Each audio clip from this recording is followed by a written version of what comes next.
Tu ne le sais peut-être pas, mais ton aura dérange. Pas parce que tu parles trop fort, ni parce que tu veux impressionner. Ce qui dérange, c'est ton silence, ton calme, ce que tu dégages sans rien dire. Et oui, plus tu aimes, plus tu deviens vulnérable.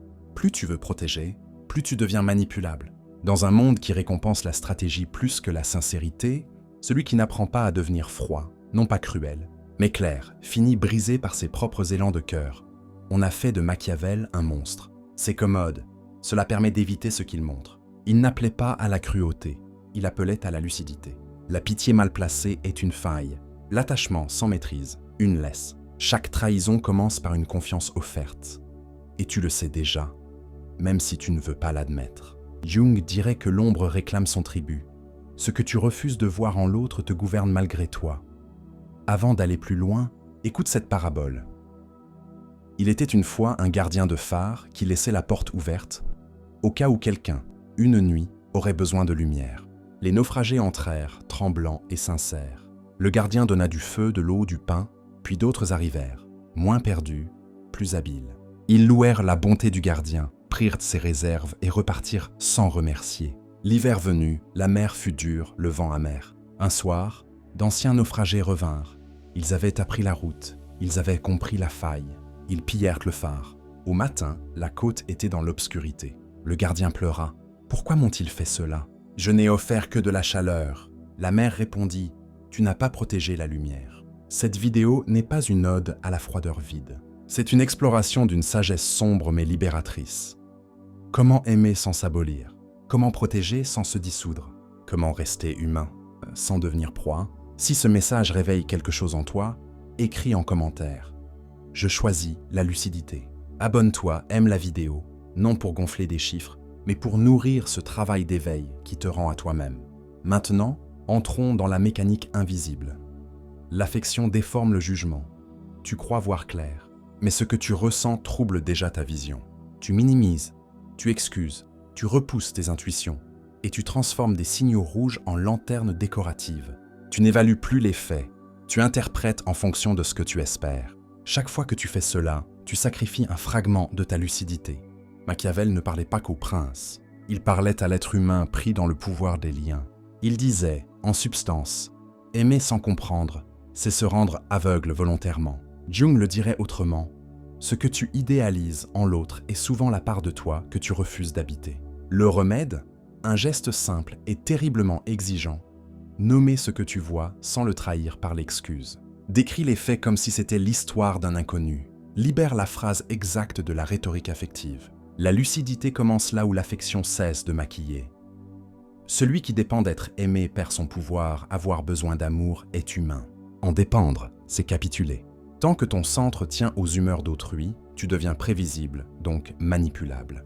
Tu arrondis, tu excuses, tu t'excuses, et chaque concession achète une minute de chaleur contre une semaine d'incohérence. Machiavel l'a vu, celui qui veut plaire à tous se trahit de tous. La voie droite n'est pas d'être haï, c'est d'être non dépendant. Le respect naît de la cohérence de tes limites, pas de l'intensité de tes attachements. Exercice. Choisis une situation où tu dis oui par peur. Remplace-la par un non calme, pas de justification interminable. Un non clair vaut 1000 justifications fragiles. La bonté sans frontières attire les prédateurs. La vertu n'est pas un talisman. C'est une matière première qui se forge. Plus tu donnes sans discerner, plus tu deviens une invitation. Ce n'est pas ta faute. C'est la nature des choses. Le monde teste les portes. La vraie bonté n'est pas généreuse à l'aveugle. Elle est orientée. Elle sait dire « ça suffit ». Elle sait fermer sans haine. Elle sait partir sans fracas. Pense au gardien du phare. Protéger la lumière, c'est parfois refuser l'accès. Une limite n'est pas un mur contre l'amour. C'est une porte pour la vérité. La pitié mal placée détruit l'ordre intérieur, on t'a appris. Pardonner, c'est être grand. Oui, mais tout pardonner, c'est s'abolir.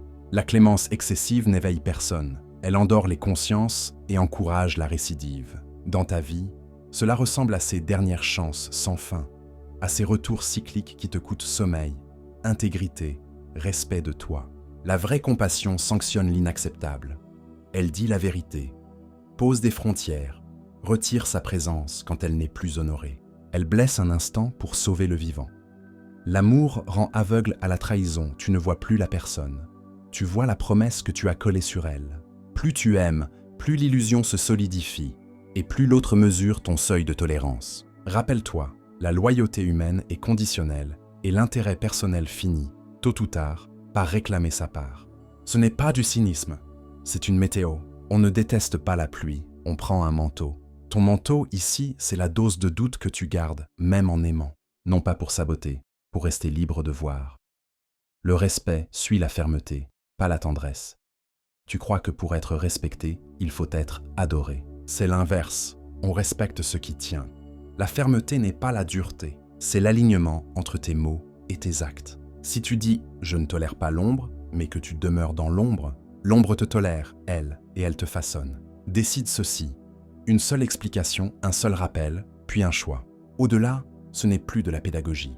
C'est du troc d'âme. Et maintenant, écoute bien.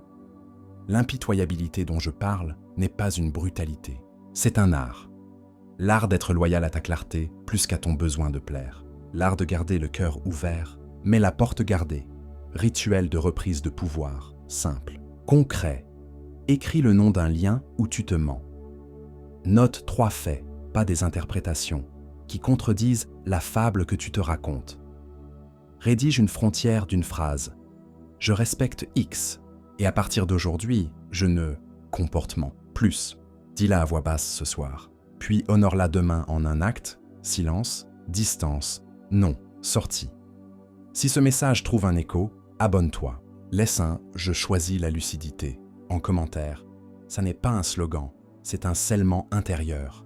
Et si tu veux soutenir ce travail, partage cette vidéo à quelqu'un qui confond encore bonté et absence de limite.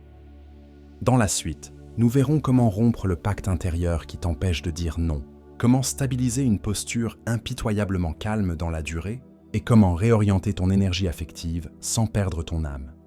Reste bien attentif, car ce qui arrive ensuite est encore plus profond. Tu as compris les principes. Maintenant, on descend au niveau des mécanismes. Là où tes habitudes te gouvernent comme des marionnettes polies, il existe en toi un pacte invisible. Il s'est signé sans témoin, un mélange d'enfance, de peur d'être abandonné, de culture qui glorifie la gentillesse jusqu'à l'auto-effacement. Ce pacte dit « Si je déçois, je perds l'amour. Si je m'affirme, je suis ingrat. Si je pars, je suis cruel. » Tant que ce pacte n'est pas rompu, tu confondras loyauté et servitude. Tu appelleras amour ce qui n'est que peur de la solitude. Machiavel t'apprend la neutralité du réel. Les faits ne sont ni bons ni mauvais. Ils produisent des conséquences. Jung t'enseigne l'ombre. Ce que tu refuses d'affronter en toi, tu le subiras chez l'autre. Entre les deux, il y a ton choix. Et ce choix commence par un non calme. Le non calme, épée de velours, un non dit avec colère est un non fragile. Il cherche encore la permission de s'affirmer. Un non calme est une structure. Il ne cherche pas à convaincre. Il constate et il pose. Formule-le ainsi. Je comprends. Et non, pas de plaidoyer, pas de roman, pas de justificatif offert comme des roses sur un champ de bataille. Ta force tient dans l'absence d'excès. La clarté, c'est l'élégance de la limite. Exercice immédiat. Choisis une seule zone où tu t'épuises. Réponse tardive au message, service qu'on t'impose, rendez-vous que tu n'oses pas refuser. Écris la phrase exacte que tu vas prononcer. Répète-la 3 fois à voix basse. Demain, applique, sans drame, sans 1000 explications. Tu verras, le monde ne s'écroule pas. C'est ton ancienne prison qui tremble. Défaire la dette affective, tu portes des dettes invisibles. Avec tout ce qu'il, elle, a fait pour moi. Est-ce la famille? Je lui dois bien ça. La dette est le langage préféré des manipulateurs de bonne foi. La vérité, tu ne dois rien qui déconstruit ce que tu es en train de bâtir. Rappelle-toi ce principe. La gratitude n'est pas la servitude. Tu peux dire merci et dire non. Tu peux honorer ce qui a été et refuser ce qui, maintenant, t'abîme. La loyauté authentique est temporelle. Elle honore le passé sans hypothéquer l'avenir. Rituel de libération. Écris un nom et la phrase de dette qui te lie. Transforme-la. Je reconnais ce que tu as été pour moi et je choisis ce qui me garde vivant aujourd'hui. Relis-la 3 soirs de suite. Tu sentiras en toi une charnière qui clique. C'est la serrure qui cède. 3. Fermer sans haine. L'architecture de la sortie beaucoup reste parce qu'ils confondent partir avec punir. Partir n'est pas une vengeance, c'est une géographie. Tu déplaces ton cœur hors d'un climat qui ne le nourrit plus. L'architecture d'une sortie lucide tient en 4 piliers. constat sobre. Les faits, pas les procès d'intention. Frontières claires, ce qui ne sera plus accepté. Conséquences, distance, silence, fin d'une forme de lien. Bienveillance froide, tu ne prolonges pas l'hémorragie par des adieux interminables. Tu ne gagnes pas en partant, tu cesses de perdre. Reprogrammer la peur d'être le méchant, tu te retiens par prophétie d'étiquette. Si tu dis non, tu seras le méchant. La clé, accepter temporairement d'être mal perçu. Machiavel l'a noté. On juge un acte à ses effets durables, pas au confort immédiat qu'il procure. Être gentil dans l'instant pour devenir amer dans la durée, c'est perdre 2 fois. Ton nouveau critère, ce choix me rend-il plus vrai sur 6 mois? Si oui, assume l'orage de 15 jours. La météo finit toujours par changer de camp. L'économie de l'attention. Récupérer ta monnaie royale, ton énergie affective est une monnaie royale. Où va ton regard, va ta vie. Chaque texte relu en boucle, chaque conversation autopsiée, chaque peut-être entretenu, te ruine. Ferme les robinets. Soustrais-toi.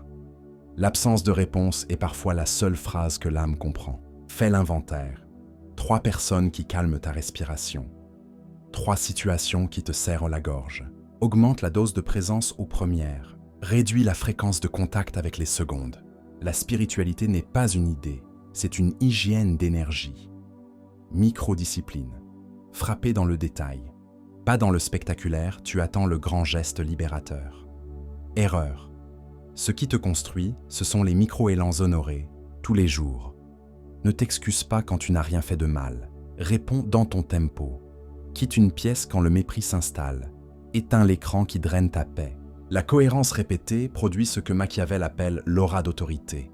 On sent que tu tiens. Alors on teste moins. Alors on respecte plus. 7. L'ombre. Accepter ta propre part impitoyable. Ce que tu redoutes n'est pas d'être dur. C'est de voir que tu peux l'être. Intègre cette part. Donne-lui un autre nom. Gardien. Le gardien en toi ne frappe pas. Il veille. Il dit. Ici, on honore la lumière. Quand tu l'incarnes, ton visage ne se ferme pas. Il se claire. Tu n'as plus besoin de prouver, de te justifier, d'expliquer. Ta présence réorganise la pièce. Protocole de 7 jours. L'impitoyabilité tranquille. Jour 1. Identifier le pacte. Si je dis non, je perds l'amour. Écrire sa contre-formule. Jour 2. Un non-calme réel dans une situation mineure. Jour 3. Fermer un robinet d'attention. Conversation stérile, fil toxique, souvenir ruminé. Jour 4. Un acte de gratitude sans servitude. Remercier, puis décliner. Jour 5. Une sortie courte d'un lieu où ton respect de toi s'érode. Jour 6. Renforcer une relation nutritive. Invitation. Parole vraie. Temps de qualité. Jour 7. Révision écrite. Où ai-je tenu? Où ai-je cédé? Ajustement. Sans blâme, avec précision. Si tu avances avec ce protocole, écris en commentaire « Je romps le pacte ». Abonne-toi si tu veux ancrer cette démarche. Chaque vidéo sera un rappel, un fil d'Ariane pour sortir du labyrinthe où tu confonds amour et abdication. Dans la suite, nous verrons comment stabiliser durablement ta nouvelle posture, comment créer des rituels d'ancrage qui résistent au retour de l'ancien toi et comment transformer l'impitoyabilité en art relationnel pour aimer plus vrai, plus haut, sans te dissoudre. Reste bien attentif, car ce qui arrive ensuite est plus précis, plus tranchant et terriblement libérateur. Tu as brisé le pacte invisible, tu as dit un premier non calme. Tu as senti que la terre ne s'écroulait pas, mais qu'en toi, quelque chose tremblait. Et c'est là que tout commence vraiment, car l'ancien toi ne meurt pas en un jour. Il attend, tapis dans l'ombre, prêt à revenir aux premières failles. Un soir de solitude, une fatigue, un mot tendre d'un fantôme du passé. Et si tu n'ancres pas ta nouvelle posture, tu retomberas. Pas par faiblesse, mais par oubli, par inertie. Alors écoute, il ne suffit pas d'un éclat de lucidité. Il faut une discipline invisible, une fidélité lente. Ce n'est pas spectaculaire, c'est répétitif, presque banal. Mais c'est cela qui forge ton autorité intérieure. Transformer la lucidité en rituel. Machiavel disait « La première victoire importe peu. Ce qui compte, c'est l'ordre après la conquête. » Tu as conquis un fragment de clarté. Maintenant, tu dois en faire un ordre quotidien. Chaque matin, 3 minutes, pas plus. Écris une phrase simple. Aujourd'hui, je ne me trahirai pas. Chaque soir, 3 lignes. Où ai-je tenu? Où ai-je cédé? Que ferai-je demain pour corriger? Ne te juge pas. Tu ne cherches pas la perfection. Tu cherches la cohérence répétée. C'est dans ces gestes discrets que tu sculpteras ton identité nouvelle. Réorganiser ton environnement, tu crois que la volonté suffit. Erreur.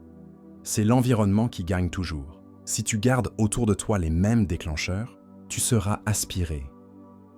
Efface les numéros qui t'entraînent en arrière. Change l'ordre de ton espace. Une chaise déplacée peut transformer ton état. Ajoute des rappels visuels. Un mot, une phrase, une image qui disent « Ici, on protège la lumière ». Tu n'as pas idée à quel point ces détails dictent tes choix. Libère ton environnement et ta volonté suivra sans. Stabilisé par le corps, ton esprit peut mentir. Ton corps, lui, dit toujours la vérité. Observe. Quand tu te trahis, ton souffle se raccourcit, ton ventre se serre, ta gorge se bloque. Quand tu tiens, ton souffle s'ouvre, ton regard s'éclaircit. Alors entraîne ton corps à devenir ton gardien. Chaque fois que tu sens la tension monter, respire profondément, redresse-toi, relâche tes épaules et répète intérieurement « Je peux dire non et rester en paix ». Ton corps doit apprendre ce que ton esprit sait déjà. Sans lui, la lucidité reste fragile. Peter, la solitude comme entraînement, tu redoutes la solitude. Normal, elle te confronte à toi-même, mais c'est aussi ton laboratoire. Passe du temps seul volontairement, non pas dans le manque, mais dans la construction. Lis, écris, marche sans distraction. La solitude apprivoisée devient une forteresse. Tu n'as plus besoin d'accepter n'importe quelle chaleur pour fuir le froid. Mieux vaut un feu intérieur que 1000 bras qui ne savent pas tenir. Créer l'aura d'autorité silencieuse, Machiavel disait. On respecte celui qui incarne la constance. Jung aurait ajouté, on craint celui qui a intégré son ombre. L'aura d'autorité n'a rien à voir avec le volume de ta voix. Elle tient à une chose, tu incarnes tes paroles. Tu dis une fois, tu tiens. Tu ne te justifies pas, tu n'élèves pas le ton. Tu incarnes. Alors, sans menacer, sans supplier, tu deviens quelqu'un qu'on ne teste plus. Faire la paix avec la peur d'être incompris. Tu veux que tout le monde comprenne tes décisions. Tu veux être justifié. Mais la vérité est simple. On ne te comprendra pas toujours. Et ce n'est pas grave. Tu n'as pas besoin d'être compris pour être vrai. Accepte que certains te jugent, que certains te traitent de froid, d'ingrat, d'égoïste. Leur perception ne t'appartient pas. La tienne, oui. Et c'est là que se trouve ton royaume. Qu'un. Transformer l'impitoyabilité en art relationnel, être ferme, ne signifie pas couper tout lien. Au contraire, c'est grâce à ta fermeté que tes relations deviendront plus vraies. Car quand tu ne tolères plus l'illusion, il ne reste que 2 options. Les relations superficielles meurent. Les relations solides s'approfondissent. Et tu découvres alors un secret. La vraie tendresse naît de la fermeté, parce qu'elle n'a plus peur, parce qu'elle sait qu'elle peut aimer sans se perdre. Discipline de consolidation. 21 jours. Semaine 1. Écrire chaque jour la phrase « Aujourd'hui, je ne me trahirai pas ». Semaine 2. Pratiquer un non calme par jour, même minime. Semaine 3. Choisir 3 déclencheurs, personne, lieu, habitude, et les neutraliser. Au bout de 21 jours, ce ne sera plus un effort, ce sera toi. Si tu ressens cette vérité, écris en commentaire « J'ancre ma posture ». Abonne-toi, car chaque vidéo est une pierre dans cette forteresse invisible que tu construis en toi. Dans la suite, nous verrons comment aller encore plus loin. Comment transformer l'impitoyabilité lucide en une forme supérieure d'amour. Non pas celui qui flatte, mais celui qui libère. Car parfois, la vraie douceur se cache derrière la décision la plus tranchante. Reste bien attentif, car ce qui arrive ensuite révélera la face la plus profonde de l'amour lui-même. Tu as tenu, tu as commencé à poser des frontières. Tu as appris à dire non sans trembler, à fermer sans haine, à respirer même quand on te jugeait. Mais il reste un point, le plus dérangeant, l'impitoyabilité, peut-être une forme suprême d'amour. On t'a toujours dit le contraire. On t'a enseigné que l'amour pardonne tout, excuse tout, accueille tout. Mais ce que tu as découvert, c'est que cette définition t'a souvent détruit. Alors maintenant, écoute cette vérité brute. Parfois, aimer, c'est couper. Parfois, aimer, c'est laisser l'autre face à ses propres ombres. Parfois, aimer, c'est ne plus protéger. L'amour n'est pas la tolérance infinie. Tu as cru qu'aimer, c'était tout accepter, mais c'était une illusion. L'amour sans frontières n'est pas noble, c'est une dissolution. Le vrai amour respecte la vérité, même quand elle blesse. Quand tu dis « ça suffit », tu ne détruis pas l'autre. Tu détruis le mensonge qui étouffait votre lien. 2. La fermeté qui sauve. Il existe des pardons qui tuent, des silences qui valident, des présences qui alimentent la toxicité. Tu crois sauver en restant, mais parfois, c'est ton absence qui sauve. Machiavel disait que le dirigeant devait être capable de cruauté non par plaisir, mais par nécessité. De la même manière, ta fermeté, même dure, peut être la seule chance de réveil pour l'autre. Ne pas punir, c'est parfois trahir. Ne pas dire non, c'est parfois condamner. L'impitoyabilité n'est pas la haine, c'est le refus du mirage. Regarde bien. Ce que tu refuses d'abandonner, ce n'est pas la personne, c'est l'image que tu as d'elle. L'impitoyabilité consiste à briser cette image pour enfin voir ce qui est. C'est douloureux, oui, mais derrière, il y a la clarté. Et la clarté libère, toujours. Grandir, c'est perdre certaines attaches. Il y a des liens que tu continues à protéger par habitude, par loyauté, par peur. Mais tant que tu les protèges, tu ne grandis pas. Ils sont devenus des chaînes. Et à un moment, la vie te met devant ce choix. Soit tu continues à sauver ce qui t'éteint, soit tu coupes et tu avances. C'est cette coupure qui te permet de renaître. Non par cruauté, mais par fidélité à ta lumière. La confrontation comme éveil, tu évites les conflits parce que tu crois protéger la paix. Mais cette paix n'est qu'un masque. Le vrai conflit, c'est celui que tu fuis en toi. Parler, dire, confronter, c'est parfois l'acte le plus aimant, parce qu'il arrête le cycle, parce qu'il réveille l'autre de son déni. Et même si l'autre ne change pas, toi, tu t'élèves. Redéfinir l'amour n'est pas une fusion où tu te perds. L'amour est un espace où deux vérités peuvent respirer. Aimer, c'est parfois partir. Aimer, c'est parfois dire « je t'aime, mais pas à ce prix ». Aimer, c'est protéger ce qu'il y a de plus vivant en toi, car si tu l'éteins, tu n'auras plus rien à offrir. L'ultime loyauté. Envers toi-même, tu ne trahis pas les autres quand tu poses une frontière. Tu cesses seulement de te trahir toi-même. Et cette loyauté-là, personne ne peut la t'enlever. C'est elle qui fait de toi un être solide, clair, rayonnant. Non pas froid mais stable, non pas dur mais inébranlable. L'acte final, incarner la clarté, ne garde pas cette vérité comme une idée. Fais-en une action. Aujourd'hui, choisis une situation où tu te trahis encore. Écris cette phrase « Je m'aime assez pour dire non ».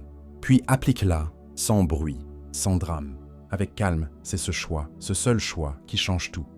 Tu as compris maintenant, la lucidité n'est pas un luxe. C'est une nécessité pour aimer sans être dévoré. Tu n'es pas appelé à devenir froid, tu es appelé à devenir clair. Et dans ce monde où tant se perdent dans l'illusion, ta clarté est un phare. Alors, écris en commentaire « Je choisis la clarté ». Abonne-toi, car chaque vidéo est une étape de ce travail d'éveil. Retrouver ton autorité intérieure, apprendre à aimer sans te dissoudre, bâtir un royaume invisible où ton âme reste souveraine. Souviens-toi, la vraie douceur n'est pas dans l'absence de frontières, mais dans la force tranquille qui dit « tu n'iras pas plus loin ». Et parfois, ce nom ferme est le plus grand « oui » que tu puisses offrir à la vie. Vous avez dit